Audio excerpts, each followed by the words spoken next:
ಶತಾಯಗತಾಯ ಮೈಸೂರು ಮತ್ತು ಚಾಮರಾಜನಗರ ಲೋಕಸಭಾ ಕ್ಷೇತ್ರವನ್ನ ಗೆಲ್ಲಲೇಬೇಕು ಅಂತೇಳಿ ಬಿಜೆಪಿ ನಿರ್ಧರಿಸಿದೆ. ಅದಕ್ಕೆ ಬೇಕಾದಂತಹ ಸಿದ್ಧತೆಗಳನ್ನ ಪ್ರಚಾರವನ್ನ ಅಬ್ಬರದಿಂದ ಮಾಡ್ತಾ ಇದೆ. ಅದರ ಮುಂದುವರೆದ ಭಾಗದ ರೀತಿಯಲ್ಲಿ ಇವತ್ತು ಬಿವೈ ವಿಜಯೇಂದ್ರ ಬಿಜೆಪಿಯ ರಾಜ್ಯಾಧ್ಯಕ್ಷರು 2 ದಿನಗಳ ಕಾಲ ಅಬ್ಬರದ ಪ್ರಚಾರವನ್ನ ನಡೆಸಲಿಕ್ಕಿದ್ದಾರೆ. ಇವತ್ತಿನಿಂದ 2 ದಿನಗಳ ಕಾಲ ಸಿಎಂ ತವರು ಜಿಲ್ಲೆಯಲ್ಲಿ ಅಬ್ಬರದ ಪ್ರಚಾರವನ್ನ ಬಿವೈ ವಿಜಯೇಂದ್ರ ಮಾಡ್ತಾರೆ. ಲಿಂಗಾಯತ ಮತಗಳ ಮೇಲೆ ಕಣ್ಣಿಟ್ಟಿದ್ದಾರೆ ಬಿವೈ ವಿಜಯೇಂದ್ರ ಅವರು.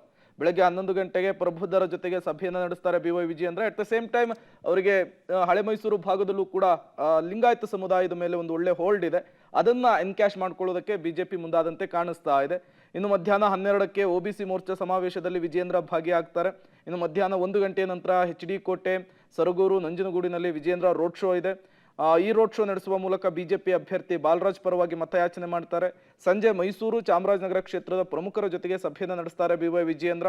ಸೋಮವಾರ ಸಿಎಂ ಸ್ವಕ್ಷೇತ್ರ ಅಲ್ಲಿ ಬಿವೈ ವಿಜಯೇಂದ್ರ ಅವರ ರೋಡ್ ಶೋ ಇದೆ. ವರುಣಾ ಕ್ಷೇತ್ರದಲ್ಲಿ ಬಾಲರಾಜ್ ಪರವಾಗಿ ಅಬ್ಬರದ ಪ್ರಚಾರವನ್ನು ನಡೆಸ್ತಾರೆ. ವರುಣಾ ಕ್ಷೇತ್ರ ಏನಿದೆ ಅದು ಚಾಮರಾಜನಗರ ಲೋಕಸಭಾ ಕ್ಷೇತ್ರಕ್ಕೆ ಸೇರುತ್ತೆ. ವರುಣಾ ಕ್ಷೇತ್ರದಲ್ಲಿ ಬಿವೈ ವಿಜಯೇಂದ್ರ ಅವರು ಹಿಂದೆ ಸ್ಪರ್ಧೆ ಮಾಡ್ತಾರೆ ಅನ್ನುವಂತಹ ಮಾತುಗಳು ಕೂಡ ಇತ್ತು. ಅಲ್ಲಿ ದೊಡ್ಡ ಮಟ್ಟದ ಹೋಲ್ಡ್ ಇದೆ.